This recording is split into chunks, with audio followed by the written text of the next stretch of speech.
नमस्कार, मी आशिष जाधव. आजचा सवालमध्ये तुमचं स्वागत आहे. येत्या 21 फेब्रुवारीला 10 महापालिकांची निवडणूक होते. 23 फेब्रुवारीला निकाल लागणार आहे. पण या महापालिकांना सामोरं जाण्यासाठी मतदार राजा तयार आहे का? मतदाराला आपल्या कर्तव्याची काही किंमत माहिती आहे का? आणि त्याचबरोबर जो आपला नगरसेवक आहे त्यानं काय करायचं आहे, त्याचं काय कर्तव्य आहे याची त्याला माहिती आहे का? यावरच आज आपला आजचा सवाल असणार आहे. आपला आजचा सवाल बघा.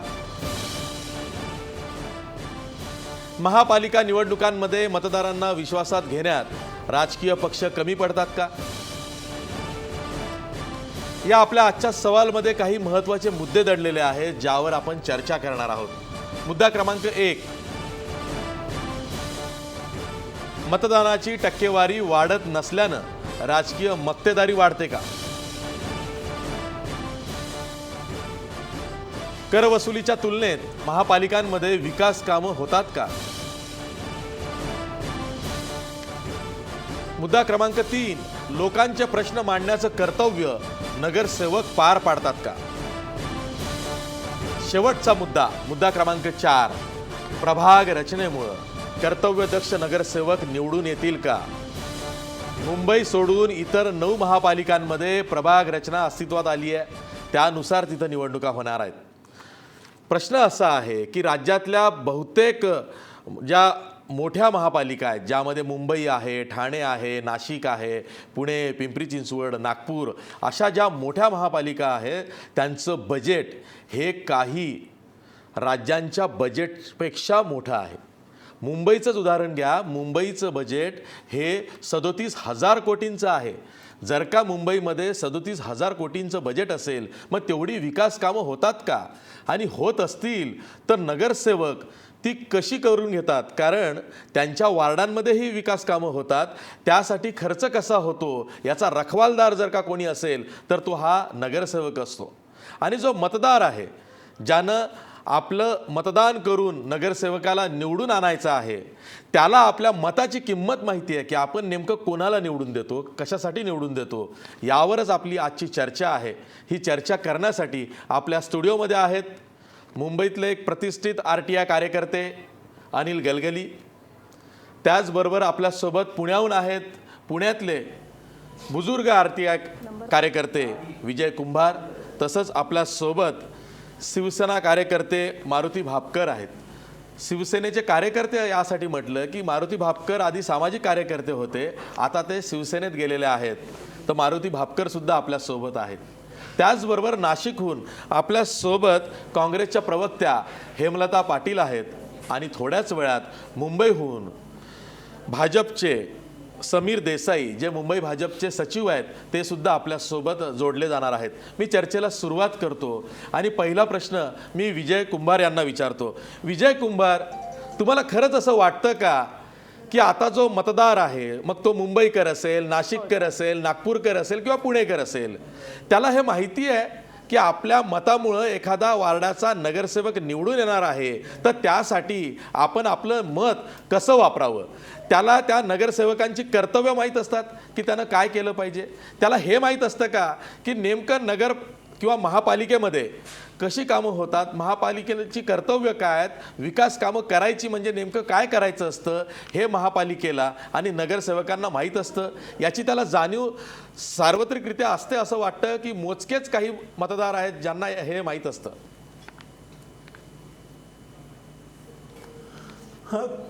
खरं सांगायचं तर दुसरं तुम्ही म्हणाल ते अगदी बरोबर आहे. काही मोजके कार्यकर्ते किंवा नागरिकच नव्हे तर नगरसेवक जे आता उभे राहणार आहे किंवा जे उभे राहून ज्यांची एक टर्म पूर्ण झाली, त्यांनाही आपल्या नेमक्या कर्तव्याची जाणीव झालेली आहे की नाही याच्याबद्दल शंका येते. मतदार ज्याला राजा म्हटलं जातं तो आत्तापर्यंत पूर्णपणे विसरला की आपलंही या लोकशाहीमध्ये काहीतरी योगदान असायला हवं. आपण या लोकशाहीचा एक महत्त्वाचा घटक आहोत. सध्या फक्त नगरसेवक किंवा राजकीय पक्ष काय सांगतील त्यालाच लोकशाही म्हणण्याकडे सामान्य माणसाची प्रवृत्ती वाढली आणि ह्या प्रवृत्तीला विशेषतः राजकीय पक्षांकडूनच खतपाणी घातलं जातं.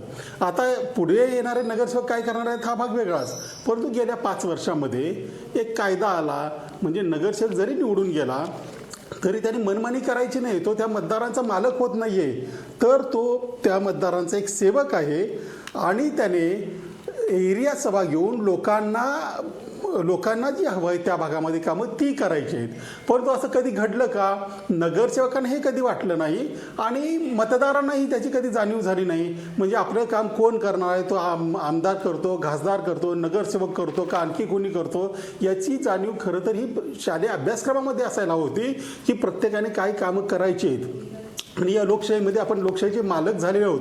आता आपण निवडून द्यायचे ते सेवक आहेत.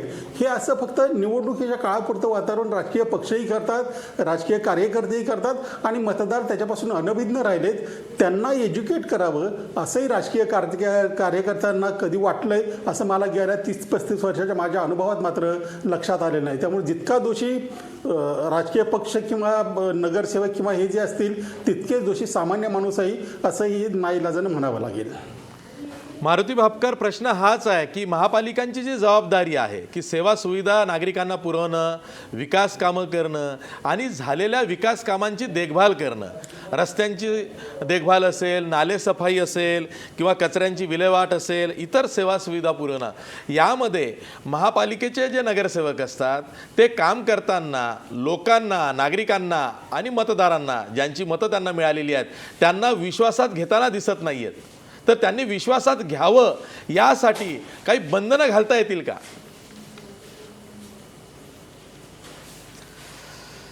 आशिषजी, या ठिकाणी मला आवर्जून सांगावं लागेल की 2007 ते 2012 या कालावधीमध्ये माझ्यासारख्या एक सामान्य कार्यकर्त्याला नागरिकांनी नगरसेवक म्हणून महानगरपालिकेत काम करण्याची संधी दिली आणि ही संधी मिळाल्यानंतर मी अपक्ष निवडून आलो होतो. माझ्या समवेत जवळजवळ 11 अपक्ष नगरसेवक निवडून आले होते.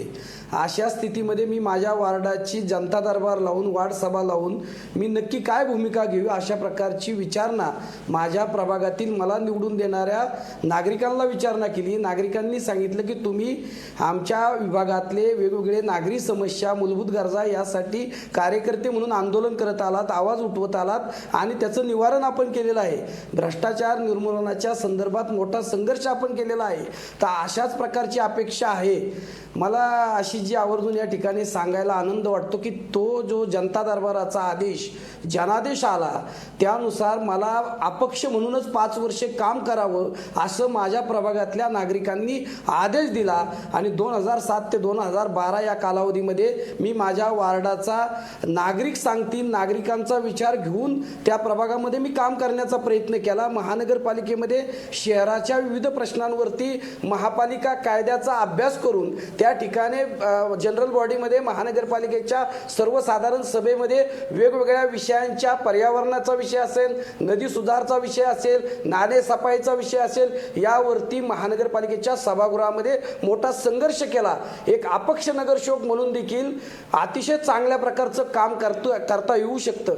आशिषजी, मला सांगायला आनंद वाटतो की माझ्या या क्षेत्रीय सभाचा, वार्ड सभेचा अभ्यास करण्याकरता दिल्लीचे आत्ताचे मुख्यमंत्री अरविंद केजरीवाल आले, आदरणीय अण्णा हजारे आले, मेधाताई येऊन माझ्या वार्ड सभेचा उपक्रम पाहून गेल्या आणि नगरराज बिलच्या माध्यमातून जवाहरलाल नेहरू योजनेअंतर्गत जो केंद्र सरकारचा निधी महानगरपालिकांना आला त्यामध्ये महानगरपालिकांवरती बंधन आलं की वर्षाला 2 क्षेत्रीय सभा, नागरिकांच्या 2 क्षेत्रीय सभा नगरसेवकांनी घेतल्या पाहिजेत, नागरिकांच्या सूचना ऐकल्या पाहिजेत, बजेटमध्ये नागरिकांचा सहभाग असला पाहिजे. अशा प्रकारच्या तरतुदी महानगरपालिकेच्या कलम 29C नुसार नागरिकांना हा अधिकार मिळाला.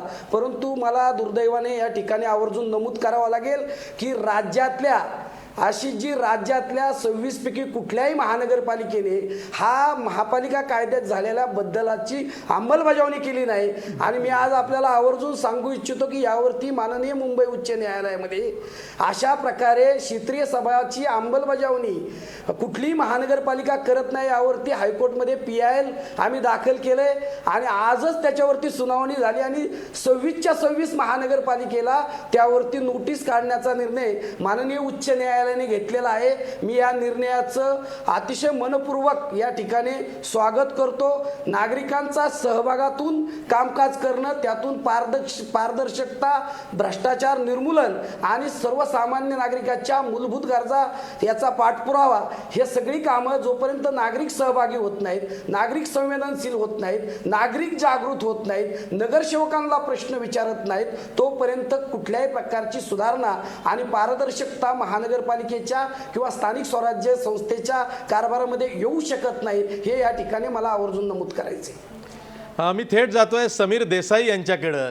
समीर देसाई, भाजपचे तुम्ही एकेकाळी नगरसेवक होतात. मला तुम्हाला हा प्रश्न विचारायचा आहे की नगरसेवकाला मतदार निवडून देतात आणि नंतर जी काही विकास कामं शहरामध्ये होतात किंवा त्या नगरसेवकाच्या वार्डामध्ये होतात, ती विकास कामं किंवा ती कामं नागरिकांच्या हिताची आहेत किंवा नाही याचा तो विचार करतोच असं नाही. अनेक वेळा अशी कामं होतात, जसं समाज मंदिराचं काम आहे, याचा नागरिकांना किती उपयोग होतो हा वादाचा प्रश्न आहे.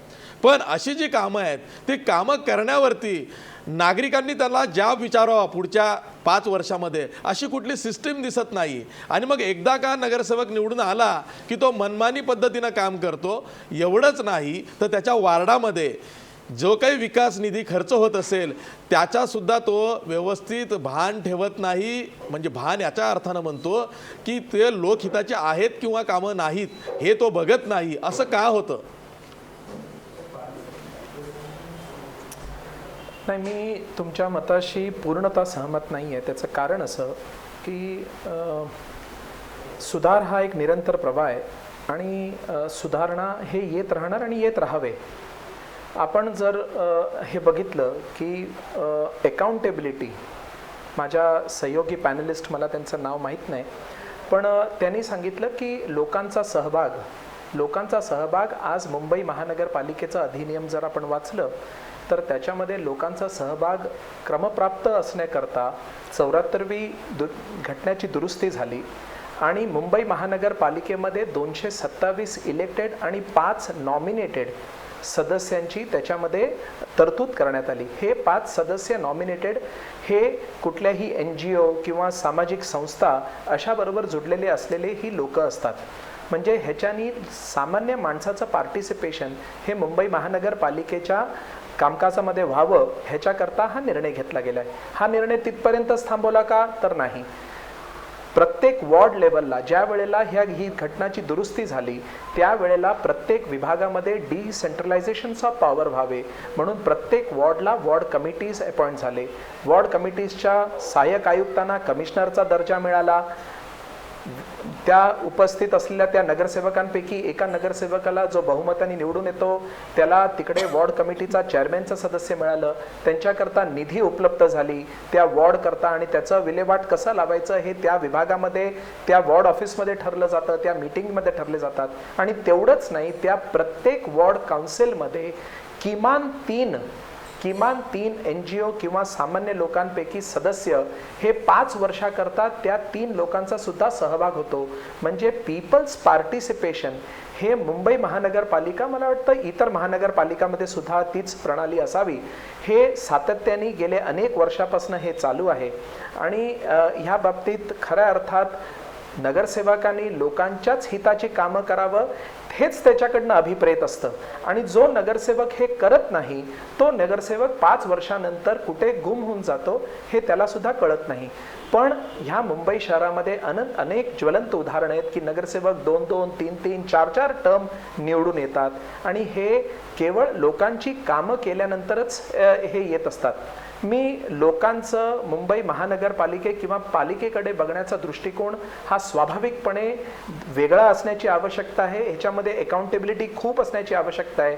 कारण आपण जर बघितलं मुंबई महानगरपालिकेचा अधिनियम हा 14 सप्टेंबर 1888 म्हणजे आपला देश स्वतंत्र होण्याच्या 50हून अधिक वर्षापूर्वीपासून हा झालेला ही घटना आहे. म्हणजे ज्या वेळेला ह्या देशात मोनार्की होती, ज्या देशात या वेळेला जिकडे डेमोक्रेसीचं नाव देखील नव्हतं, त्यावेळेला सुद्धा अंग्रेज गव्हर्नमेंटला किंवा ब्रिटिशर्सना हे वाटलं की लोकांकरता त्यावेळेला त्यांचं रोजच्या जीवनामध्ये जी अडचणी आहेत त्याच्याकरता एक बॉडी तयार करण्याची आवश्यकता आहे, एक अधिनियम बनवण्याची आवश्यकता आहे. आणि म्हणून 1888चा जो कायदा आहे त्याच्यामध्ये योग्यनुसार आणि गरजेनुसार त्याच्यानंतर आजपर्यंत बदल होत चाललेला आहे.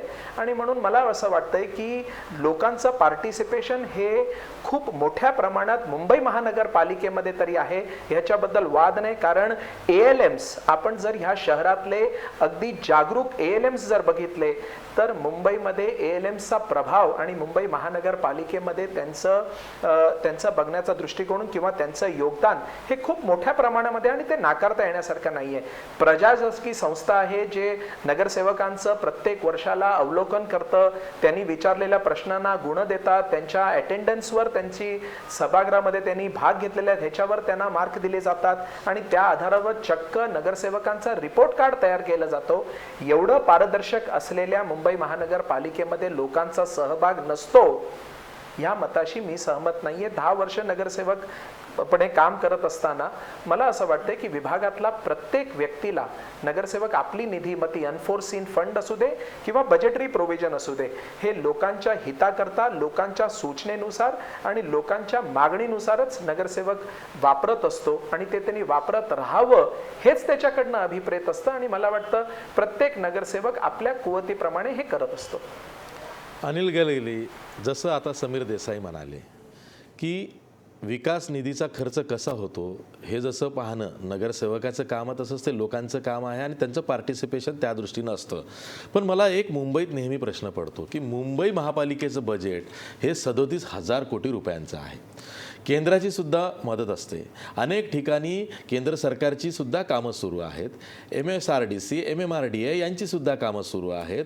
अशा वेळी मुंबईतली जर का विकास कामं बघितली, खास करून नागरी सेवा सुविधांसाठी किंवा देखभालीसाठी जी कामं होतात ती बघितली तर मग असं वाटतं की हा 37,000 रुपयांचा निधी खरंच एवढा खर्च होतो का, आणि होत नसेल तर तो जातो कुठं? खरं पाहिलं ज्या पद्धतीनं आता समीर देसाईंनी सांगितलं, पण मी सांगतो की ज्याप्रमाणे प्रभाग समितीची रचना करण्यात आली निश्चितपणाने सरकारने चांगली पावलं उचलली. पण दुर्दैवाने गेल्या 10 वर्षापासून अगर 16 प्रभाग समितीचं अगर आपण अवलोकन केलं तर कोणत्याही प्रभाग समितीवरती जे 3 सदस्य घेण्याची जी एक परंपरा सुरू केली होती 2000मध्ये त्यावरती महापालिकेने सावध भूमिका घेतली. राजकीय पक्षांनी जाणून बुजून NGOंना त्याच्यामध्ये समावेश करण्यामध्ये विरोध केला आणि 2002 ते 2007मध्ये जे सुद्धा प्रभाग समितीचे नॉमिनेटेड मेंबर बनले नामनिर्देशित ते सर्व राजकीय पक्षांच्याच नेत्यांची मुलं किंवा त्यांची नातलगं होती. त्यावरती मीडियाने वेळोवेळी प्रकाश टाकला. दुर्दैवाने आजसुद्धा म्हणजे शिवसेना असून दे, भारतीय जनता पार्टी असून दे, काँग्रेस असून देत, कोणतेही राजकीय पक्ष सामान्य नागरिकांना किंवा ज्या NGOंना जसं प्रजा फाउंडेशन किंवा काही लोक व्यक्तिगत स्तरावरती काम करतात, परंतु त्यांना सर्व व्यापक त्यांना समावेश करून घेण्यासाठी आजपर्यंत महानगरपालिकेने कोणतेही प्रयत्न केलेले नाहीत. आजच्या घडीला 2007 ते 2016च्या या 10 वर्षामध्ये कोणत्याही प्रभाग समितीवरती 100% नॉमिनेट मेंबरची नियुक्ती करण्यामध्ये सरकारला महापालिकेला अपयश आलेले आहेत. आणि सर्व राजकीय पक्ष हे फक्त निवडणूक जाहीरनाम्यामध्ये नागरिकांच्या सहभागाची वल्गना करतात, जाहीरनाम्यामध्ये घोषणा करतात. प्रत्यक्षामध्ये अगर तुम्ही आज वेबसाईटवरती चेक केलं किंवा प्रत्येक प्रभाग समितीवरून चेक केलं, कोणत्याही प्रभाग समितीवरती एकसुद्धा नागरिकांना घेण्यासाठी हे लोकांनी मज्जाव केलेला आहे. नंबर 1. दुसरी गोष्ट, ज्या पद्धतीने निधीचा वापर होतो, आता भारतीय जनता पार्टी स्वतःच शिवसेनेवरती आरोप करते की निधीचा वापर संपूर्ण 100% होत नाही. तो सर्वात मोठी बाब आहे. कारण एज्युकेशन फंड असून देत किंवा वेगवेगळे जे नागरी सुविधांचे फंड आहेत, पुष्कळ फंड आपले रिटर्न जातात. कारण त्या लोकांनी आजपर्यंत 100% जी तुम्ही बजेटमध्ये जे तुमचं अनुमान असतं, जे तुम्ही प्रोव्हिजन करता, त्यावरती 100% काम आजपर्यंत मुंबईमध्ये झालेलं नाही. खरं पाहिलं तर अगर तुम्ही नागरिकांचा सहभाग करून घेतला, कारण प्रभाग समिती तुम्ही का बनवली, 16 प्रभाग समिती बनवण्याचा उद्देश का होता, नागरिकांचे जे प्रतिनिधी म्हणून तुम्ही NGOंना घ्या, ते नगरसेवकांवरती आणि महापालिकेमध्ये नजर ठेवतील आणि त्यांची कामं करून घेतील. परंतु गेल्या 10 वर्षापासून कोणत्याही नॉमिनेटेड मेंबरला किंवा नागरिकाला सहभाग तुम्ही करून घेतलाच नाही, तर कशा पद्धतीने तुम्ही लोकसहभागाची वल्गना करता? खर्चाचा विनियोग कसा होतो हे नीट कळत नाही, ही ओरड सर्वांचीच आहे. मी हेमलता पाटील यांच्याकडे जातोय नाशिकला. हेमलता पाटील, जसं मी आधी विचारलं, नाशिकमध्ये सुद्धा आपण बघतो आहोत की निधी भरपूर आहे. महापालिकेकडं स्वतःची पाणीपट्टी कर असेल किंवा मालमत्ता कर असेल, जकात LBT असेल, कर येतो आहे, शासनाची मदत होते आहे. पण नागरिकांना ज्या सेवा सुविधा पाहिजे त्या न होता इतर विकास कामं होतात. म्हणजे एखादं मॉन्युमेंट बांधणे, एखादा कारंजा चौकामध्ये आणणे किंवा एखादा गार्डन करणे की जे शहरापासून लांब आहे, त्याची काही गरज दिसत नाही अशा ठिकाणी बांधणे, ही जी कामं होतात त्यावरती नागरिकांचा काही अंकुश असायला हवा की नको? आपण बघितलं की नागरिकांच्या फार भव्य दिव्य कामाच्या अपेक्षा नसतात. कुठल्याही नागरिकाला असं वाटत असतं की मी ज्या ठिकाणी राहतो त्या भागाची स्वच्छता झाली पाहिजे, त्या भागात घंटागाडी वेळेवर आली पाहिजे, त्या भागात ड्रेनेजच्या समस्या नको, त्या भागातले दिवे वेळेवर लागले पाहिजेत आणि त्या भागामध्ये ज्या छोट्या मोठ्या समस्या आहेत त्या नगरसेवकांनी चांगल्या पद्धतीने अटेंड केल्या पाहिजेत, रस्ते चांगले पाहिजेत. आणि ह्यासाठी जर तुम्ही निधी वापरला तर मला असं वाटतं की नागरिक अत्यंत खुश असतात. परंतु काय होतं की महानगरपालिकेचं मुख्य कर्तव्य असं असतं की पाण्याच्या लाईन्स व्यवस्थित असाव्या किंवा इतर व्यवस्था असाव्यात. परंतु मग एखादा नेता जेव्हा एखाद्या महापालिकेमध्ये सत्ता स्थापण्याच्या दृष्टीनं प्रयत्न करतो त्यावेळेला मग त्या नेत्यांच्या भाषणामध्ये त्या मोठमोठ्या वल्गना करतात आणि मोठमोठी स्वप्न दाखवतात की नाशिकमध्ये आम्हाला हे करायचे किंवा अमुक एका शहरामध्ये ह्या मोठ्या योजना राबवायच्या आहेत. मग त्या योजना राबवताना मुख्यपणे योजना राबवण्याकडे कल जातो, फंडिंग कमी कळतं, तेवढे पैसे महानगरपालिकेकडे अवेलेबल राहत नाहीत आणि त्या योजना जेव्हा राबवल्या जातात तेव्हा पैशांचा अभाव आणि नंतर त्या योजना कशा पद्धतीने कार्यान्वित होतात त्याच्याकडे कुठेतरी प्रशासनाचं दुर्लक्ष होतं किंवा नगरसेवकांचं दुर्लक्ष होतं. आणि मग नागरिकांना ज्या अपेक्षा असतात की माझ्या प्रभागाचा माझ्या वॉर्डाचा विकास झाला पाहिजे तो कुठेतरी दूर राहतो आणि नाही त्या योजनांवरती अफाट पैसा खर्च केला जातो की ज्या पर्यायाने पुढे बंद पडतात किंवा त्याचं चांगल्या पद्धतीने त्या कार्यान्वित राहत नाहीत आणि मग कुठेतरी नागरिकाच्या रोषाला नगरसेवकांना किंवा त्या पक्षांच्या नेत्यांना बळी पडावं लागतं. तर मला असं वाटतं की महानगरपालिकेमध्ये भव्य दिव्य योजना राबवण्यापेक्षा सुद्धा नागरिकांना जिथे सुलभता मिळेल, ट्रॅफिकचे प्रश्न सुटतील अशा योजना राबवण्याकडे कुठल्याही पक्षांनी किंवा नगरसेवकांनी जास्तीत जास्त लक्ष दिलं तर ते जास्त लोकप्रिय होतील. खरं तर आपण महापालिका निवडणुकांमध्ये हे बघितलेलं आहे की मतदानाची टक्केवारी ही जेमतेम 43 ते 46% असते. म्हणजे मतदारांचं निवडणुकीतलं पार्टिसिपेशन हे कमी असतं आणि त्यामुळं राजकीय मक्तेदारी वर्षानुवर्ष तेच नगरसेवक निवडून येण्याचं प्रमाण हे वाढलेलं दिसतंय आणि त्यामुळं विकास कामांवर खूप परिणाम होतो असा सर्वेमध्ये दिसून आलेला आहे. खरंच यामुळं काय होऊ शकतं आणि असं होऊ नये यासाठी काय केलं पाहिजे यावर आपण पुढच्या भागात चर्चा करणार आहोत. पण ब्रेकवर जाता जाता आपला प्रश्न बघा. महापालिका निवडणुकांमध्ये मतदारांना विश्वासात घेण्यात राजकीय पक्ष कमी पडतात का? 81% लोक म्हणतायत होय, मतदारांना विश्वासात घेण्यात राजकीय पक्ष कमी पडतात. भेटूया एका ब्रेकनंतर.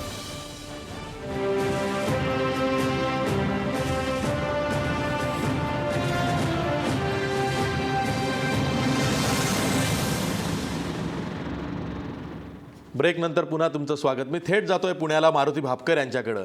मारुती भापकर, आता पुणे आणि इतर ज्या 8 महापालिका आहेत म्हणजे त्यामध्ये आम्ही मुंबई सोडून द्या, पण पुण्यासह 9 महापालिकांमध्ये जी निवडणूक होते आहे ती प्रभाग रचना समितीनुसार होते आहे, म्हणजे प्रभाग रचनेनुसार ती निवडणूक होते आहे.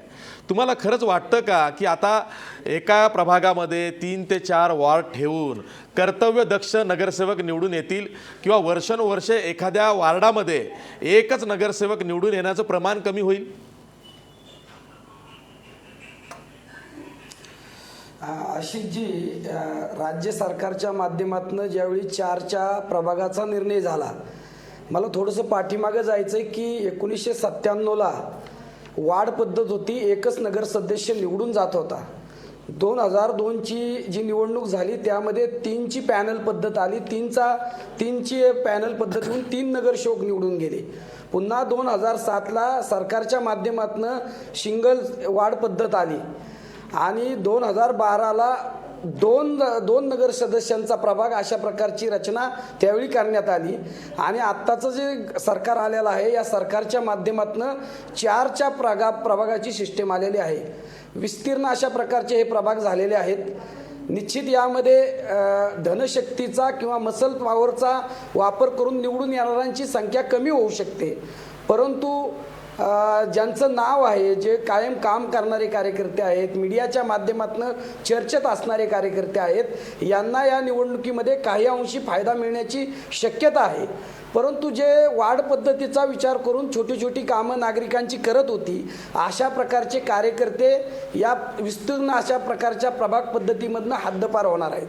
दुसरा महत्त्वाचा मुद्दा की जे मोठ्या प्रमाणात प्रस्थापित राजकीय पक्ष जे आपण म्हणतो की त्यामध्ये राष्ट्रीय पक्ष आहेत किंवा राज्यस्तरावरचे पक्ष आहेत, या पक्षाच्या उमेदवारांना देखील अधिकची अडचण येणार नाही. परंतु नव्याने ज्या आघाड्या तयार होतात किंवा नवीन छोटे छोटे जे पक्ष आहेत, त्यांना पक्षाची उमेदवारी त्यांनी मिळाल्यानंतर, निवडणूक कार्यक्रम जाहीर झाल्यानंतर जे काय 15-20 दिवस प्रचाराची मिळणार आहेत, त्यामध्ये तो प्रचार करणं किंवा निवडणूक चिन्ह मतदारांपर्यंत पोहोचवणं इतक्या विस्तृत वारणामध्ये शक्य नाही आहे. आणि म्हणून अशा प्रकारे बहुसंख्य सर्वसामान्य कार्यकर्त्यांना या निवडणुकीमध्ये कमी संधी मिळणार आहे. तर जे प्रस्थापित मंडळी आहे त्यांनाच अधिकची संधी या निवडणुकीच्या माध्यमातून मिळण्याची शक्यता आहे. दुसरा मुद्दा, मतदानाची जी टक्केवारीचा आपण विषय काढला तर 46 ते 50% आसपास स्थानिक स्वराज्य संस्थांचं मतदान आपल्याला झालेलं दिसतं. मला वाटतं या संदर्भात काही कठोर निर्णय राज्य सरकार आणि निवडणूक आयोगाने घेतले पाहिजेत. जसे ग्रामीण स्तरावरती शेतसारा किंवा घरपट्टी भरलेली असेल तरच उत्पन्नाचा दाखला किंवा इतर दाखले दिले जातात, त्या स्तरावरती शहरी भागात देखील महापालिका स्तरावरती मतदान करणाऱ्या लोकांना प्रोत्साहन देणं किंवा मतदान करणाऱ्या लोकांना माननीय मुख्यमंत्री किंवा राष्ट्रपती असतील किंवा प्रधानमंत्री असतील त्यांचा एखादा SMS जाणं की तुम्ही निवडणूक प्रक्रियेमध्ये या लोकशाहीच्या महोत्सवामध्ये भाग घेतला त्याबद्दल धन्यवाद, अशा प्रकारचं जर त्यांना SMS गेला तरीही मला वाटतं मतदाराला जो करणार नाही त्याला पंतप्रधानाचा किंवा मुख्यमंत्र्याचा SMS येणार नाही हे पाहून त्याला दुःख होईल, वेदना होईल. अशा प्रकारचे प्रोत्साहन देणाऱ्या योजना निवडणूक आयोगाच्या माध्यमातून माननीय मुख्यमंत्र्यांच्या वतीने, माननीय प्रधानमंत्र्यांच्या वतीने जर अशा योजना राबवल्या तर निश्चित याची टक्केवारी वाढू शकते. काही कठोर निर्णय त्यासाठी जरी गव्हर्नमेंटला, सरकारला घ्यावे लागले तर ते घ्यावेत. निवडणुकीमध्ये कमी मतदान झाल्यामुळं मध्यमवर्गीय आणि उच्च प्रभू सुशिक्षित मंडळी मतदानाला येत नाहीत अधिकचे, आणि त्यामुळं मनी मसलचा ताकद वापरणाऱ्या लोकांना त्याचा फायदा मिळतो आणि ते कमी अधिक प्रमाणात त्याचा फायदा घेऊन निवडून येतात. हे जर थांबवायचं असेल तर मतदानाची टक्केवारी वाढवणं अतिशय लोकशाहीच्या दृष्टीने महत्त्वाचं आहे.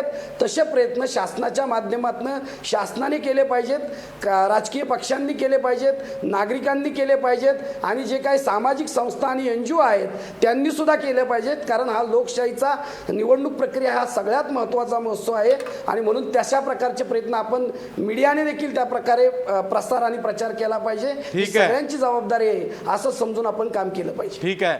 हेमलता पाटील, प्रश्न हाच आहे की प्रभाग रचना ही मुंबई महापालिकेत नाही आहे पण उर्वरित 9 महापालिका निवडणुकांमध्ये असणार आहे.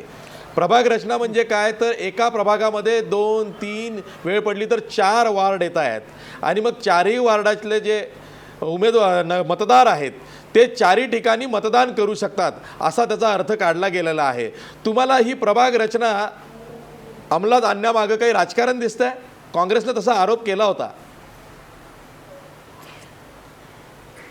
आशिषजी, तुम्हाला एक सांगते की मी एक अशी नशीबवान नगरसेविका आहे की 1 सदस्यीय प्रभाग रचना असताना पण मी नगरसेवक होते, द्विसदस्यीय होते तेव्हाही नगरसेवक होते, 3 नगरसेवक होते तेव्हाही मी नगरसेविका होते आणि आता 4चा प्रभाग झालेला आहे. माझा मी स्वानुभव सांगते की 1 वॉर्ड असेल तर काम करणं फार सोपं जातं आणि तुम्ही नागरिकांशी डायरेक्ट कनेक्टेड राहतात की तुम्हाला कुठलं काम करायचं आणि कशा पद्धतीने करायचं आहे. जेव्हा 3 सदस्यीय नगरसेवक जेव्हा प्रभाग रचनेमध्ये आले तेव्हा प्रश्न असा यायचा की नक्की काम कोणी करायचं, लोकांना नक्की कळायचं नाही की कुठल्या नगरसेवकांकडे जायचं. एखादा नगरसेवक खूप काम करायचा आणि बाकीचे नगरसेवक फक्त नारळ फोडायला यायचे. परत त्यामध्ये वेगवेगळ्या पक्षाचे जर नगरसेवक असतील तर त्यांची भांडणं सोडवण्यामध्ये प्रशासनाचा सगळा वेळ जायचा. कुठल्या राजकीय नेत्याला उद्घाटनाला बोलवायचं त्याच्यावरून तुंबळ युद्ध व्हायचं. म्हणजे माझ्या डोळ्यासमोर एक प्रसंग घडलेला आहे की दुसऱ्या दिवशी एक उद्घाटन होतं आणि त्या नगरसेवकांनी आदल्या दिवशी ती जी पाटी होती आपल्या उद्घाटनाची ती पाटीच फोडून टाकली की माझ्या नेत्याचं या ठिकाणी नाव नाहीये. त्यामुळे अंतर्गत बंडाळी खूप मोठ्या प्रमाणावरती याच्यामध्ये माजणार आहे आणि याच्यामध्ये भाजपचं नक्कीच राजकारण आहे, कारण त्यामागची भूमिका त्यांना असं वाटतं की सध्या त्यांच्या पक्षाची फार मोठी हवा आहे आणि त्या हवेच्या जोरावरती जर बहुसदस्यीय प्रभाग पद्धती असेल तर त्यांचे नगरसेवक निवडून येतील असा त्यांचा एक भ्रम आहे आणि त्या दृष्टीनं हे सगळी प्रभाग रचना झालेली आहे. परंतु या ठिकाणी मी तुम्हाला एक फार मोठा धोका सांगते की गेल्या 1.5 ते 2 महिन्यापासून मी प्रत्येक घरामध्ये फिरते, डोर टू डोर प्रचार करते आणि अजूनही सुशिक्षित लोकांच्या लक्षात येत नाहीये की हे मतदान कशा प्रकारे करायचं, 4 लोकांना कसं मतदान करायचं. आणि दुसरी मोठी अडचण आहे की निवडणूक आयोगाने जो मध्ये रिहर्सल घेतली तर ते म्हणतात की 1.5 ते 2 मिनिटांमध्ये एक उमेदवाराला म्हणजे 4 उमेदवारांना एक नागरिक मतदान करेल. पण हे प्रत्यक्षदृष्ट्या जर तुम्ही बघितलं तर त्या पद्धतीने मतदान करताना खूप मोठ्या अडचणी येणार आहेत आणि नागरिकांमध्ये सुद्धा खूप मोठं संभ्रमाचं वातावरण राहणार आहे. कामाची लायबिलिटी तुम्ही कोणावरती फिक्स करणार, फंडिंग कसं वापरणार आणि नगरसेवकांमध्ये जर समन्वय नसेल तर वॉर्डाचे प्रश्न सुटणार का, हा फार मोठ्या ह्या सगळ्या अडचणी समोर दिसत आहेत. आणि म्हणून मला असं वाटतं की ही प्रभाग रचना पद्धती जी आहे ती अत्यंत चुकीची आहे आणि याचे दोष आता पुढे लक्षात येतील हळूहळू. समीर देसाई, तुम्ही ऐकताय काय म्हणतायत हेमलता पाटील? जसं की ही जी बहुसदस्यीय प्रभाग रचना आहे, पाटील ताई ना नाही पण मुंबईत का लागू केली नाही राज्य सरकारनं? मग मुंबईत का लागू केली नाही? शिवसेनेचं दडपण होतं राज्य सरकारवर, भाजप सरकारवर शिवसेनेचा दबाव होता आणि म्हणून मग मुंबईत प्रभाग रचना लागू झाली नाही.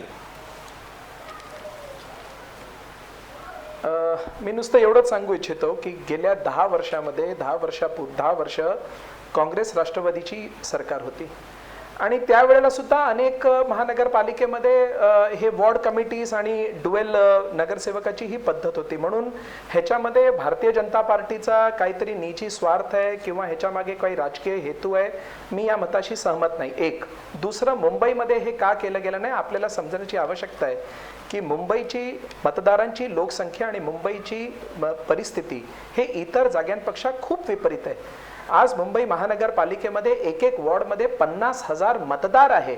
आपण जर 3-3 आणि 4-4 प्रभाग केलं तर हा एक आमदारचा क्षेत्र बनून जातो आणि म्हणून मुंबईची परिस्थिती ही खूप वेगळी असल्यामुळे मुंबईमध्ये हे राबवणं तात्पुरता हे शक्य होणारसारखं नाही आहे. एक दुसरं, मला अजूनही समजत नाही आहे की मॅक्झिमम लोक जर अधिकतम लोक जर मतदान करत असतील आणि त्या प्रभागामध्ये 2 किंवा 3 किंवा 4 नगरसेवक निवडून येत असतील, लोकांची अकाउंटेबिलिटी या नगरसेवकांची अकाउंटेबिलिटी वाढते. आपण ही चर्चाच मुळात ह्याच्याकरता करतोय की नगरसेवक हे अकाउंटेबल एकदा निवडून आल्यानंतर अकाउंटेबल राहतात की नाही राहत. ह्या माध्यमातनं नगरसेवक आणखीन जास्त लोकांना अकाउंटेबल राहतात आणि मला वाटतं की जिकडे अकाउंटेबिलिटी येते तिकडे पारदर्शकता येते आणि पारदर्शकता हे भारतीय जनता पार्टीचा आजचं गुरुमंत्र आहे. अनिल गलगली, मला तुम्हाला एक प्रश्न विचारायचा आहे. नाही, ह्या नगरसेवक जो आहे, प्रत्यक्षात नाही उतरणार ताई अनिल गलगली, नगरसेवक जो आहे त्याचं काम काय आहे, त्याचं आद्य कर्तव्य काय आहे की त्याच्या वार्डातल्या नागरिकांच्या समस्या प्रश्न ह्या महापालिकेत मांडणं, त्यांच्यासाठी सेवा सुविधा वार्डात आणणं.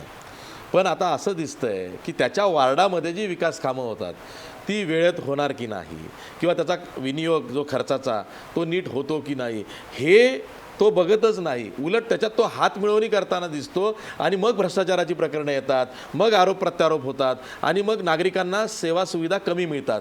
तर मुंबईमध्ये हे प्रकर्षानं जाणवतं, इतर महापालिकांमध्ये सुद्धा आहे, पण मुंबईमध्ये हे नॅशनल फोरमवरती येतं आणि मग आरोप प्रत्यारोप होतात. तुमचा काय अनुभव आहे? तुम्ही एवढे RTI मुंबई महापालिकेत टाकले आहेत, तुमचा काय अनुभव आहे? निश्चितपणे, कारण ज्या पद्धतीने मुंबईमध्ये 227 नगरसेवक आहेत किंवा 5 नॉमिनेटेड नगरसेवक आहेत, ज्या पद्धतीने कामं करणं आवश्यक आहे ती कामं न झाल्यामुळे आजसुद्धा मुंबईचा विकास झालेला नाही. गेल्या 15 ते 20 वर्षापासून जास्तीत जास्त निधी नगरसेवकांना उपलब्ध झाला, त्यांना जास्तीत जास्त फंड मिळाला, परंतु ज्या पद्धतीने कामं करणं आवश्यक आहे ती न झाल्यामुळे आज मुंबईची स्थिती बिकट आहे. एकच नगरसेवक एक शौचालय 2-2दा बांधतो, एक रस्ता 2-2दा बांधला जातो, ही सर्व उदाहरणं आपल्यासमोर आहेत. आणि तेच शौचालयानंतर आमदार बांधतात, तेच शौचालयानंतर रिपेअरिंग खासदार करतात, फक्त पाटी बदलते. हा फार दुर्दैव आहे की नगरसेवकांनी काय काम करावं, आमदारांनी काय करावं, खासदारांनी काय करावं. प्रत्येक ठिकाणी जसं आता मुंबईमध्ये जे स्लमचे मोठे भाग आहेत, गोवंडी, कुर्ला, याच्यामध्ये एवढं प्रचंड नगरसेवक आणि आमदारांमध्ये भांडण आहेत, कारण नगरसेवकांना आपली कर्तव्य माहिती नाहीत. प्रभाग समिती का बनवली? प्रभाग समितीमध्ये त्या स्तरावरती स्थानिक पातळीवरती लोकांचे प्रश्न सोडवले जाणं अपेक्षित होतं. पण तुम्ही प्रभाग समितीचे अगर संपूर्ण तुम्ही त्याच्या इतिवृत्तांत वाचला, सर्व नगरसेवक हे फक्त इल्लिगल बांधकामाच्या तक्रारी करणं, अधिकाऱ्यांच्या बदल्या करणं या कामामध्ये गुंतलेले आहेत. कोणताही नगरसेवक कधी असा फॉलोअप करत नाही की आमच्या विभागामधली ही कामं झालेली नाहीत, आम्ही याचा पत्रव्यवहार केलेला आहे. एक प्रकारची लॉबी तयार झालेली आहे, त्यामुळे मुंबईची स्थिती बिकट झालेली आहे. तुम्ही अगर विचार केला की गेल्या निवडणुकीमध्ये 45% मतदान हे मुंबईमध्ये झालं.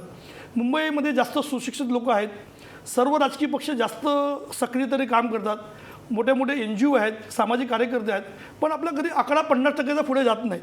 यासाठी नगरसेवकसुद्धा तेवढे जबाबदार आहेत, कारण तुम्हाला कोणती कामं करायची आहेत. तुम्ही गेल्या 5 वर्षामध्ये तुमच्या याच्यामध्ये काही DPचे रोड आहेत का, काही आरक्षण आहेत का, तुम्ही चांगलं एक दवाखाना किंवा चांगलं काढलं, सर्व समाज कल्याण केंद्र बांधतात. तर समाज कल्याणमध्ये कोणाचे कल्याण होतं हे सर्व मुंबईकरांना लक्षातच आहेत, कारण आमदारसुद्धा समाज कल्याण केंद्र बांधतो, आपल्याच नगरसेवक आपल्याच कुठल्या नातेवाईकाला किंवा कार्यकर्त्याला एक NGO म्हणून त्याला हँडओव्हर करतो. तिथं पुढे काय चालतं, तिथे कुठले कुठले उद्योगधंदे होतात, सर्व मुंबईकरांना कल्पना आहेत. नगरसेवक अगर आपलं 100% त्यांनी कर्तव्य पार पाडलं, कारण कोणत्याही नगरसेवकाला त्यांच्या कर्तव्याची जाणीव नाही, त्यांच्या अधिकाराची जाणीव नाही, फक्त इल्लिगल बांधकामाची तक्रारी करणं, बांधकामाकडून आर्थिक व्यवहार करणं किंवा जी नागरी कामं होतात. समीर देसाईंना जास्त कल्पना आहे, ते सुद्धा 2दा नगरसेवक होते काँग्रेस पक्षातर्फे. ज्या पद्धतीने आता भाजपमध्ये आहेत, सध्या भाजपमध्ये आहेत, परंतु ज्या पद्धतीने कामं होतात, कशा प्रकारच्या तक्रारी त्यांच्याकडे यायच्या जेव्हा ते सभागृहामध्ये असायचे, कशा त्यांच्याच पक्षाचे नगरसेवक किंवा दुसऱ्या पक्षाचे पण नगरसेवक. त्यांचा ट्रॅक रेकॉर्ड खूप चांगला आहे, हे मी आवर्जून सांगतोय. आणि म्हणूनच मी आज समीर देसाईंना खास या चर्चेसाठी पाचारण केलेलं आहे. कारण ज्या पद्धतीने नगरसेवकांची जी स्थिती झालेली आहे, यापूर्वी नगरसेवकचा एक दरारा होता, सहाय्यक पालिका आयुक्त किंवा वॉर्ड ऑफिसर त्याला घाबरायचे, लोकांची कामं व्हायची. पण आता जो नगरसेवक नवीन बनलेला आहे, तो एक प्रकारचं तक्रार करण्याचं एक सेंटर बनलं आहे मुंबईमध्ये, त्याच्यामधला एक भाग बनला. मला मुंबई तर सोडा, विजय कुंभार, मला तुम्हाला एक प्रश्न विचारायचा आहे. मी अलीकडेच पिंपरी चिंचवडमधला एक दौरा केला आणि मी दिवसभर फिरलो.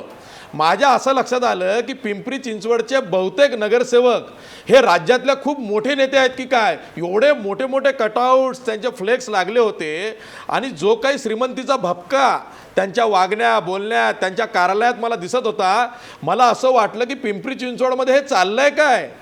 म्हणजे प्रत्येक जण पिंपरी चिंचवडचा शिल्पकार स्वतःला म्हणवतोय, काय चाललंय काय. म्हणजे हे कसं होतं माहिती आहे का, महसूल खात्याकडे सर्वांचं लक्ष जातं, पण सेल्स टॅक्स असेल, फॉरेस्ट असेल, तिकडे लक्ष जात नाही. म्हणजे मुंबईकडे सर्वांचं लक्ष जातं, पुण्याकडे सर्वांचं लक्ष जातं, पण पिंपरी चिंचवडकडे कोणाचं जात नाही. तसं आहे. ह्याचं कारण असं आहे, तुम्ही म्हटलात ते अगदी खरं आहे. पिंपरी चिंचवड महापालिका हे मोठ्या नेत्यांचं केंद्र नाही, तर पैसेवाल्या नेत्यांचं केंद्र झालेलं आहे. सामान्य कार्यकर्ता सुद्धा कोट्यावधीमध्ये बोलतो तो माणूस. म्हणजे ज्याला सुदैवानं किंवा दुर्दैवानं ही महापालिका पहिल्यापासून श्रीमंत महापालिका म्हणून गणली जाते. काही विकास कामं पिंपरी चिंचवडमधली निश्चितपणे वाखाणण्यासाठी आहेत, पुन्हा एकदा मी म्हणतो.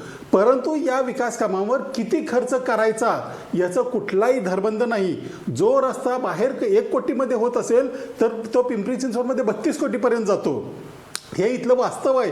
आणि त्याच्यामधून मग जो एक पैशाचा उद्दामपणा, पैशाची मस्ती, ती मस्ती बऱ्याच जणांमध्ये आलेली दिसते. आणि ही नजीकच्या काळात ही कमी होईल असंही दिसत नाही, कारण ह्या मस्तीलाच खत पाणी घालणारे त्यांचे वरिष्ठ नेते दिसत आहेत. आता ही मस्ती उतरवणारे किंवा तुम्ही नगरसेवक म्हणून तुमचं काय काम आहे, नागरिकांना तुम्ही कसे जबाबदार आहात हे सांगणार त्याच्यात कोणी दिसत नाही. दुर्दैवानं मगाशी गलगरी आणि दुसरं कोणीतरी म्हणालं की हे प्रभाग समित्या सारख्यांनीच या देशाचा सत्यानाश केला. ती सिलेक्टेड किंवा इलेक्टेड लोकप्रतिनिधींची लोकशाही होती, म्हणून सामान्य माणसाला लोकशाहीमध्ये सहभाग मिळावा म्हणून एरिया सभा आली.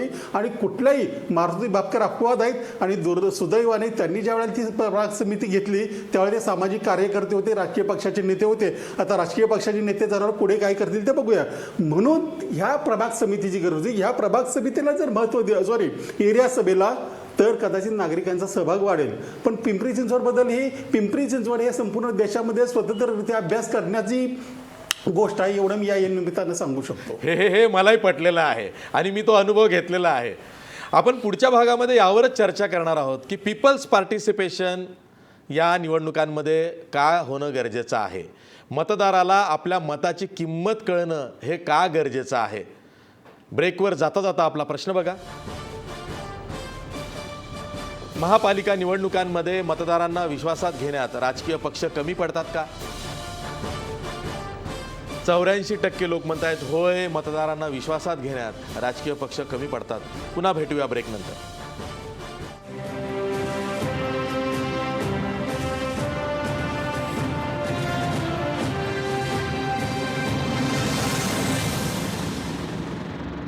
ब्रेकनंतर पुन्हा तुमचं स्वागत. मी थेट जातोय समीर देसाई यांच्याकडं, गोरेगावला, मुंबईत. समीर देसाई, मला तुम्हाला एक थेट प्रश्न विचारायचा आहे. खरं तर मुंबई महापालिकेचं उदाहरण घ्या. पाणीपट्टी, मालमत्ता कर, जकात हे सगळं मिळतं, त्यातून मोठी कर वसुली होते, केंद्राच्या योजना आहेत, तरीसुद्धा मुंबई बकाल का? आशिषजी, मला 2 मिनिटं अगोदर म्हणजे नागरिक आपलं कर्तव्य पार पाडतात, ते टॅक्स भरतात, ते सगळं काही करतात, मग त्या तुलनेत त्यांना सेवा सुविधा का कमी पडतात आणि शहर का बकाल होतंय? नाही, मी सुरुवातीला माझे मित्र अनिल गलगलीनी जे म्हटलं, मला त्याला रिबट करणं अत्यंत गरजेचं आहे, कारण त्यांनी एक ब्लँकेट आरोप हा लावलेला आहे प्रत्येक नगरसेवकावर.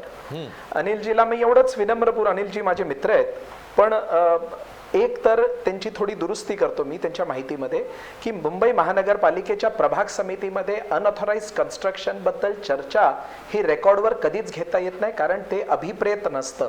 म्हणून ती एक माहिती अनिलजीकडे आहे, ती थोडीशी चुकीची. एक दुसरा आरोप हा म्हणजे मी जसं सांगितलं की हा एक ब्लँकेट चार्ज लावणं ठीक नाहीये, आणि डेव्हलपमेंट आणि सुधार मग नगरसेवकांच्या कामकाजाच्या पद्धतीमध्ये का असू नये, ते सातत्याने येत राहावं या मताशी मी आहे. आणि तसाच आरोप जर विचारायला गेलं तर प्रत्येक RTI ऍक्टिव्हिस्ट हे अनिल गलगली सारखे प्रामाणिक आहेत ह्याच्याबद्दल अनिल गलगली हे सुद्धा अगदी खात्रीपूर्वक सांगू शकत नाहीत, आणि म्हणून तो भाग अलायदा राहिला. नगरसेवकांना आपली कामं माहीत आहेत की नाही ह्याच्यावर प्रश्नचिन्ह उचलला. प्रश्न असा आहे की मुंबई महानगरपालिकेच्या सेक्शन 61च्या अंतर्गत 20 असे ऑब्लिगेटरी ड्युटीज आहेत ज्याचं प्रोव्हिजन, बजेटरी प्रोव्हिजन करणं क्रमप्राप्त आहेत. मला असं वाटतं की मुंबई महानगरपालिकेच्या प्रत्येक नगरसेवकला किंबहुना त्याला ह्याच्या बाबतीत कल्पना आहे आणि किंवा असायलाच पाहिजे की मुंबई महानगरपालिकेची अशी कुठली कामं आहेत जन्मापासून ते मृत्यूपर्यंत ज्याच्यामध्ये मुंबई महानगरपालिका काम करत असते. आणि आमदार तेच काम करतं, खासदार तेच काम करतं. गेल्या 20-25 वर्षाच्या राजकीय कारकिर्दीमध्ये आमदारांबरोबर, खासदारांबरोबर जवळून काम करण्याची संधी मला मिळाली आहे. आता नगरसेवकांकडे जी कामं येतात, या मुंबई शहरामध्ये 70% कामं आमदारांकडे सुद्धा महानगरपालिकेशी निगडीत येतात. 80% 70% कामं ही खासदारांकडे सुद्धा तेच येतात. आता मग निवडून आलेला प्रतिनिधी हा लोकांची कामं केवळ ह्या आधारावर नाही करणार का की बाबा हे काम माझं नाही? खासदार हे म्हणू शकतात का आपल्या मतदारांना की तुझ्या इकडे शौचालय आहे, ते काम माझं नाही, मी करणार नाही, मी केंद्राचा काही विषय असेल तर माझ्याकडे आण. म्हणून हे काम जी नगरसेवकाकडे, आमदाराकडे, खासदाराकडे येतं, हे करणं MP LED फंड मधनं असू दे, MLAच्या फंड मधनं असू दे किंवा अनफोर्सिन नगरसेवक निधी मधनं असू दे, हे करणं क्रमप्राप्त आहे. आणि ते काम ते खासदार, मग ते कुठल्याही राजकीय पस्तीचे राजकीय पक्षाचे असू दे, ते खासदार, ते आमदार करत असतात. राहिला प्रश्न, आपण हा प्रश्न विचारलात, हा अतिशय योग्य आहे की अनेक 6-7 राज्यापेक्षा मोठा असलेला अर्थसंकल्प, 37,000 करोडचा आउटले असलेला अर्थसंकल्प हा मुंबईच्या ह्याच्याकरता वापरला जातो की नाही? आपल्याला एक थोडं त्याच्यामध्ये मी नुसतं माहिती देतो की 65 पैसे 1 रुपयामधले किंबहुना ह्याच्यातले 65% हे एस्टॅब्लिशमेंट कॉस्टमध्ये जातात. आपल्याकडे लोक 1,45,000 किंवा 1,50,000 आयुक्त पासून ते चतुर्थ श्रेणी कामगारापर्यंत ही सगळी जी सुविधा आहे, ह्यांचा पगार जो आहे तो एका अर्थी मुंबईकरांना सोयी सुविधा देणाऱ्या लोकांना पगार देण्याचं, म्हणजे ते सुद्धा कुठे ना कुठे आपल्याला कॅपिटल एक्सपेन्स सारखंच बघण्याची आवश्यकता आहे. प्रत्येक वर्षी मुंबई शहरामध्ये 5-6 हजार कोटीचं कॅपिटल बजेट केलं जातं, ही वस्तुस्थिती आहे. मी अनिल गलगलीच्या या मताशी सहमत आहे की बजेटरी प्रोव्हिजन एक होते, रिवाइज्ड प्रोव्हिजन, रिवाइज एस्टिमेट दुसरं होतं, आणि ऍक्च्युअल्स तिसरं होतं. ह्याच्यामध्ये निश्चित मुंबईला जेवढं अपेक्षित आहे किंवा मुंबईला जेवढी गरज आहे तेवढं प्रत्येक वर्षामध्ये तेवढं कॅपिटल बजेट हे खर्च होत नाही, ही वस्तुस्थिती आहे, ह्याच्याबद्दल दुमत नाही. आणि म्हणून आणखीन ह्याच्यामध्ये कसं आउटले हा कसं करता येण्यासारखं आहे. टाइम बाउंड प्रोग्राम मध्ये ही कामं जी बजेटरी प्रोव्हिजन्स मध्ये असतात हे टाइम बाउंड प्रोग्राम मध्ये कसं पूर्ण करता येण्यासारखं आहे, ह्याच्याबद्दल प्रत्येक वेळेला ह्याच्याबद्दल संशोधन करण्याची आवश्यकता आहे, ह्याच्यामध्ये सुधार करण्याची आवश्यकता आहे. आणि असे प्रत्येक सुधार महानगरपालिका वारंवार करते. मी हे म्हणत नाही महानगरपालिकेचं कामकाज अगदी स्वच्छ आहे, अगदी निर्मळ आहे, अगदी ट्रान्सपरंट आहे, ह्या मताशी मी सहमत नाही. पण ह्या मताशी देखील सहमत नाही की मुंबई शहरामध्ये महानगरपालिकेच्या माध्यमातून कामच होत नाही, ह्या मताशी मी सहमत नाहीये. कामाची दर्जा, लोकांची सुविधा ही वाढत जायला पाहिजे, ही लोकांना चांगली सुविधा मिळत जायला पाहिजे, टॅक्स पेयर्सना त्यांच्या टॅक्सचं वर्थ मिळायला पाहिजे, या मताशी मी 100% सहमत आहे. परंतु हा मी जसं सांगितलं विकास एक निरंतर प्रवाह आहे. ह्याच्यामध्ये जी चुका आहे, जी कमतरता आहे, आम्ही त्याच्यामधनं शिकू. लोकांनी आता 84% लोकांनी मागच्या आपल्या संशोधनामध्ये किंवा आपल्या सर्वेमध्ये आढळलंय की नगरसेवक लोकांना न विचारता कामं घेतात किंवा त्यांना विश्वासात न घेतात. पक्षाच्या माध्यमातून आमच्या नगरसेवकांना ह्याच्यासाठी जे जे सांगणं अत्यंत गरजेचं आहे की लोकांचा सहभाग ह्याच्यामध्ये जेणेकरून हे 84 ग्रॅज्युअली 48 वर जाईल, ह्याच्याकरता आम्ही पावलं उचलू, एवढं मी निश्चित आपल्याला सांगू इच्छितो. हेमलता पाटील, तुम्हाला नाशिक महापालिकेसंदर्भात प्रश्न आहे की नाशिक शहरामध्ये इन्फ्रास्ट्रक्चर वाईज जर का कामं बघितली तर ती झालेली दिसत आहेत, पण लोकांच्या तक्रारी काय आहेत तर त्यांना ज्या सोयीसुविधा किंवा जी सेवा महापालिकेकडून मिळायला पाहिजे, दैनंदिन सेवा, ती मिळत नाही आहे. आणि ती जर का मिळवायची असेल तर मग नागरिकांना काय अधिकार आहे, त्यांचं जे ग्रेव्हिसान्स रिड्रेसल आहे ते होताना दिसत नाही, त्यांच्या तक्रारीचं निवारण होताना दिसत नाही, ते कसं झालं पाहिजे? सगळ्यात महत्त्वाची गोष्ट या ठिकाणी अशी आहे की मगाशी मी जसं म्हटलं की प्रत्येक नेत्याला असं वाटतं की शहरामध्ये भव्य दिव्य योजना राबवल्या पाहिजेत. आणि मग आपण बजेटमध्ये बघतो की बऱ्याच वेळा आयुक्तांचं बजेट हे बऱ्यापैकी फॅक्च्युअल असतं, परंतु जेव्हा ते महापौर बजेट बनवतात, महासभेवरती बजेट येतं, त्याच्यामध्ये प्रचंड वाढ झालेली असते. आणि मग जो स्पिल ओव्हर होतो त्या स्पिल ओव्हरमुळे कुठेतरी कामांना बऱ्याच मोठ्या प्रमाणामध्ये खीळ बसतो. आणि मग ह्या स्पिल ओव्हरमध्ये त्या पक्षाचा ज्या नेत्यांनी सांगितलेलं असतं की हे आपल्याला मोठं काम करायचंय, ते मोठं काम करण्याकडे महापौरांचा किंवा एकंदरच प्रशासनाचा कल राहतो. त्यामुळे नागरिकांचे जे महत्त्वाचे प्रश्न आहेत ते बाजूला राहतात. दुसरं, नाशिक महानगरपालिकेमध्ये बघितलं तर आस्थापना खर्चाचा जर आपण विचार केला तर आस्थापना खर्च जर 50% जास्त व्हायला लागला, आता जकातीचं उत्पन्न बंद झालेलं आहे, LBTचं उत्पन्न त्या प्रमाणामध्ये मिळत नाहीये, आणि मग कुठेतरी महानगरपालिकेमध्ये करवाढ झालेली नाहीये. गेल्या 10 वर्षापासून महानगरपालिका करवाढ करत नाहीये, म्हणजे पाणीपट्टी वाढ असेल किंवा इतर वाढ असेल. आणि त्यामुळे असं होतं की महानगरपालिकेचा भव्य दिव्य योजना, स्पिल ओव्हर, आणि मग त्यामध्ये नागरिकांच्या कामाकडे कुठेतरी दुर्लक्ष होतं, आणि त्यामुळे नागरिकांना पाहिजे त्या सुविधा मिळत नाही आणि नागरिकांमध्ये कुठेतरी नाराजी दिसते. ठीक आहे, विजय कुंभार, मारुती भापकर, तुम्हा दोघांनाही एकच प्रश्न आहे. असं का होतं पुणे आणि पिंपरी चिंचवड दोन्ही ठिकाणी की प्रत्येक विकास कामाला राजकीय रंग दिला जातो आणि मग राजकीय चर्चा इतकी होते की लोकांचे प्रश्न मागे पडतात? याला कुठेतरी खीळ बसवता येणार नाही का राजकीय रंग देण्याला? विजय कुंभार. ह्याला खरं तर आळा बसू शकेल. याच्या 2 गोष्टी बघितल्या पाहिजेत. असं होतं का बजेटमध्ये एका विशिष्ट कामासाठी, हे पुणे मुंबईसह सगळ्या राज्यातल्या देशातल्या नगरपालिकांना, महानगरपालिकांना लागू आहे, विकास कामासाठी तरतूद एक होते, आणि तुम्ही कुठली महापालिका घेतली तर झालेली तरतुदीचं नंतरच्या काळामध्ये वर्गीकरण होतं, आणि ती कामं स्वतःच्या सोयीची, स्वतःच्या म्हणजे राजकीय पक्षांच्या सोयीची आणि त्या हिशेबाने राबवली जातात. त्याच्यामध्ये लोकांच्या हितापेक्षा इतर गोष्टींना जास्त प्राधान्य मिळतं. पुण्यामध्ये फक्त पुण्याचा आणि पिंपरी चिंचवडचा असा एकत्रितपणे विचार करता येणार नाही. पुण्यामध्ये थोडीशी परिस्थिती अशी आहे की इथल्या काही गोष्टी ह्या संपूर्णपणे काही विशिष्ट लॉबींच्या हातामध्ये आहेत. म्हणजे उदाहरणामध्ये जर पुण्यामधलं सार्वजनिक वाहतूक व्यवस्था सुधारायची झाली तर तुम्ही काहीही कारण काढा, कुठली संघटना कोण कधी उभं राहील हे सांगता येणार नाही, परंतु ती योजना हाणून पाडली जाईल. याच्या मागे एक लॉबी ही निरंतर कार्यरत आहेत. असं बऱ्याच योजनांच्या बाबतीमध्ये त्या यंत्रणा कार्यरत राहतात आणि त्याला विरोध होतो आणि परिणामी रेगाळल्या जातात. दुसरी गोष्ट, जे अधिकारी येतात बाहेरून ते आपापल्या सोयीचे अजेंडे राबवत असतात. म्हणजे आता स्मार्ट सिटी झालं किंवा आता काही योजना चांगल्या होत्या. श्रीकर परदेशी पिंपरी चिंचवडमध्ये आले, त्यांनी ते सारथीसारखी योजना राबवली, पण ते गेले की नगरसेवकांनी ती उधळून लावली, कारण ती त्यांना त्रासाची होती. नागरिकांचे डायरेक्ट प्रश्न सुटत होते आणि अधिकाऱ्यांना नगरसेवकांना कधी वाटत नाही की नागरिकांचे प्रश्न डायरेक्ट सुटावेत. हा थोडासा फरक आहे, परंतु जोपर्यंत सगळ्यांची मिळून मानसिकता बदलत नाही तोपर्यंत याच्यामध्ये काही बदल घडणं हे सध्या तरी दृष्टीपथात आहे असं मला वाटत नाहीये. मारुती भापकर, आपण अनेक वेळा बघतो की महापालिका आयुक्त हा नगरसेवकांबरोबर चालण्याऐवजी स्थायी समिती आणि नगरसेवकांच्या मागे चालतो आणि तो मागे चालत असल्यामुळं मग त्याचं प्रशासन लोकांपर्यंत पोहोचत नाही.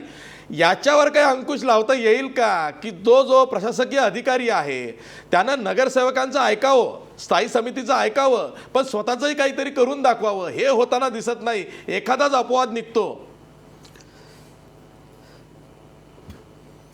आशिषजी, तुम्ही पिंपरी चिंचवडमध्ये येऊन गेला आणि आमच्या नेत्यांचं सगळ्यांचं दर्शन आपल्याला झालं. त्यामध्ये किलोचं सोनं असणाऱ्या चैन असणारे नेते देखील आपल्याला नक्की दिसले असतील. फ्लेक्सवर बॅनरवर कटआउटवर दिसले. पालिकेचा हा तेच सांगतोय तुम्हाला. अडीच ते 3,000 कोटीचं बजेट आमच्या महानगरपालिकेचं आहे आणि सगळा कारभार स्थायी समितीच्या माध्यमातून मंगळवारी स्थायी समितीचा बाजार त्या ठिकाणी मासळी बाजार भरतो असं आम्ही आवर्जून त्या ठिकाणी सांगतो. आणि आशिषजी, मला आपल्याला आवर्जून सांगायचं आहे की महानगरपालिकेच्या वार्ड स्तराच्या नगरसेवकापासून ते ज्युनियर इंजिनियरपासून कमिशनरपर्यंत जवळजवळ 18% रक्कम अगदी दिवसा ढवळ्या महानगरपालिकेच्या करदात्या नागरिकांच्या तिजोरीवरती हे सर्व मिळून दरोडे टाकत असतात. महानगरपालिकेचे अधिकारी, ठेकेदार आणि लोकप्रतिनिधी सत्ताधारी पक्षाचे लोक मिळून करतात. हे महानगरपालिकेचा इतिहास आहे. आणि म्हणून अशा स्थितीमध्ये महानगरपालिकेचे उड्डाणपूल असतील, ग्रेड सेपरेटर असतील, रस्त्याचं डांबरीकरण असेल, नदी सुधार प्रकल्प असेल, असे विविध प्रकल्पांमध्ये प्रकल्प जर 100 कोटीचा असेल तर बांधकाम पुस्तिका नियमावलीप्रमाणे केवळ 10% वाढीव खर्च देता येतो. परंतु प्रकल्प 100 कोटीचा आणि वाढीव खर्च देखील 100 कोटीचा अशा प्रकारचा लुटण्याचा कार्यक्रम चालतो. मी एक आवर्जून अतिशय महत्त्वाची गोष्ट आपल्याला सांगू इच्छितो, सर्व आपले पॅनलिस्ट आणि आशिषजी आपल्याला सांगू इच्छितो की आपण कायम नगरसेवक आणि लोकप्रतिनिधींना जोडत असतो. विशेषतः RTI कार्यकर्ते आमचे मित्र गलगले असतील किंवा कुंभार असतील किंवा आम्ही असू, आम्ही कायम लोकप्रतिनिधींना ओरडत असतो. परंतु मला या ठिकाणी आपल्याला आवर्जून टाकते की ह्या 18% केवळ 5-6% स्टँडिंग कमिटी, चेअरमन, महापौर हे सगळे लोकप्रतिनिधी स्थानिक नगरसेवक गुंडाळले जातात. परंतु 10 ते 12% ज्युनियर इंजिनियर पासून कमिशनर पर्यंत टक्केवारी खातात, ते सही सलामत सुटतात. या ठिकाणी मला आपल्याला आवर्जून सांगायचं आहे की भ्रष्टाचाराची आमच्या महानगरपालिकेचे नगररचनेचे एक अधिकारी, नगररचनेचे अधिकारी, तिने 300 एकर नाशिककडे जमीन घेऊन ठेवलेली आहे. करोडो रुपयाच्या प्रॉपर्टी या लोकांच्या आहेत. यांच्या नामे बेनावे अशा प्रकारच्या करोडो रुपयाच्या प्रॉपर्टीवरती सीबीआयने धाड मारल्या पाहिजेत.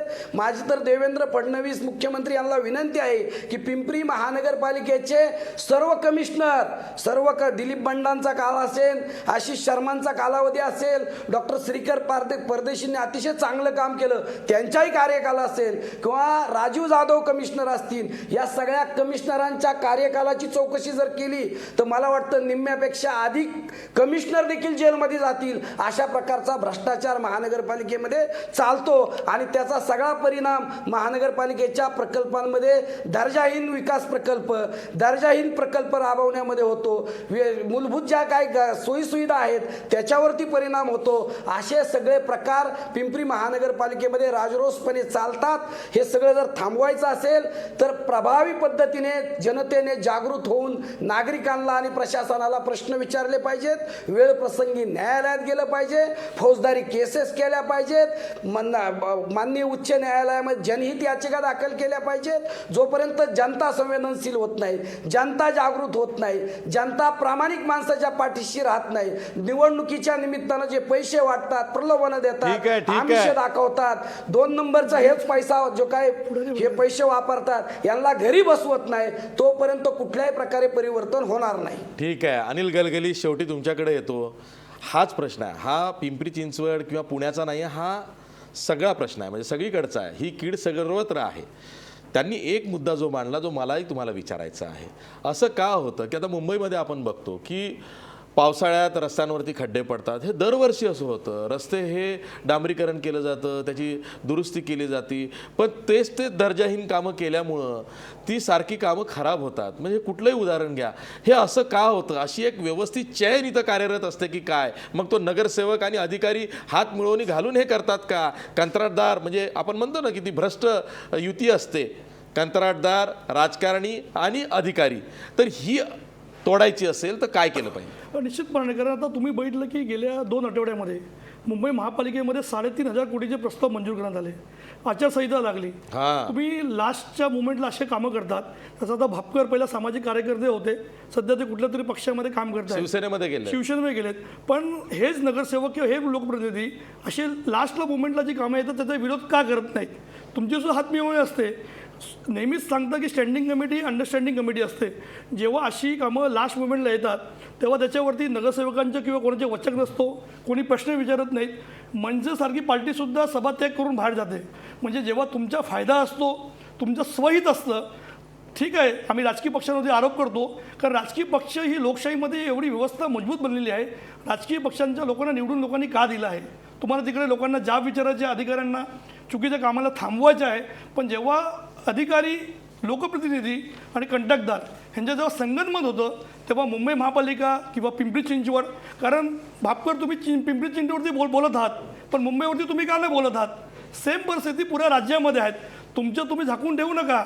सर्व्हिसकडे हाच प्रकार आहे. मारुती भापकर, त्यांना म्हणायचं आहे की शिवसेनेची सत्ता आहे मुंबई महापालिकेवर इतक्या वर्षांपासून, म्हणून तुम्ही मुंबईवरही बोला, असं त्यांचं म्हणणं आहे. तुम्ही फक्त पिंपरी चिंचवड करू नका. बरं, ते बोलतायत गलगली, ते बोलतायत. आशिषजी बोला. आशिषजी, मी गलगलेंना सांगू इच्छितो की आरटीआय कार्यकर्ते काय धंदा करतात हे मी स्वतः RTI कार्यकर्ता पाहिलेला आहे आणि ती वस्तुस्थिती मान्य करा. दुसरा मुद्दा म्हणजे शिवसेनेचे जर नगरसेवक त्या ठिकाणी भ्रष्टाचार करत असतील, तुम्हाला कागदोपत्री पुरावा सापडला असेल तर फौजदारी त्यांच्यावरती केसेस करा, न्यायालयामध्ये केस करा. राष्ट्रवादीवरती जर भ्रष्ट असतील तर तुम्ही करा, मॅनेज होऊ नका. माझं म्हणणं काय की आम्ही हेच काम केलेलं आहे. तुम्हाला ती पूर्ण अधिकार आहे, तो भारतीय संविधानाने दिलेला आहे, कायद्याने दिलेला आहे. शिवसेनेचे लोक असू द्यात, भाजपाचे लोक असू द्यात, राष्ट्रवादीचे लोक असू द्यात, काँग्रेसचे लोक असू द्यात. कुंभार साहेब, तुमच्या लक्षात आलं का? कुंभार साहेब, विजय कुंभार, तुमच्या लक्षात आलंय का? जेव्हा आपण लोकांच्या प्रश्नांवर बोलत होतो, नगरसेवकाच्या कर्तव्यावरती बोलत होतो, तेव्हा गोंगाट झाला नाही. पण जेव्हा राजकीय विषय झाला तेव्हा मात्र सर्वकडनं आवाज यायला लागले, भापकर सुद्धा बोलायला लागले. हेच वैशिष्ट्य आहे या महापालिका निवडणुकीचं. जशी जशी ती राजकीय वळण घेईल ना, तसा तसा आवाज हा प्रत्येक पक्षाचा वाढणार आहे, प्रत्येक नेत्याचा वाढणार आहे. हेच या निवडणुकांमध्ये होणार आहे. आणि या आवाजामध्ये लोकांचे प्रश्न मागे सारले जातात. नगरसेवकांची कर्तव्य विसरून नगरसेवक मतदारांना मत मागतो आणि मतदारसुद्धा त्या भपकेबाजीला भुरळ पडत किंवा त्या भपकेबाजीच्या बळी जात मतदान करतो, आपल्या मताची किंमत ओळखून घेत नाही. या पुढच्या निवडणुकांमध्ये मतदाराला आपल्या कर्तव्याची जाणीव होईल का? नगरसेवक हे खरंच निवडून आल्यावरती ज्या पद्धतीनं त्यांनी लोकांसाठी कामं केली पाहिजेत तशा पद्धतीनं करतील का, हे आपल्याला बघायचं आहे. आज आपण इथंच थांबतो आहोत, पण जाता जाता आपला प्रश्न बघा. महापालिका निवडणुकांमध्ये मतदारांना विश्वासात घेण्यात राजकीय पक्ष कमी पडतात का? 86% लोक म्हणतायत होय, मतदारांना विश्वासात घेण्यात राजकीय पक्ष कमी पडतायत. आज इथंच थांबूया. पहा फक्त महाराष्ट्रवर.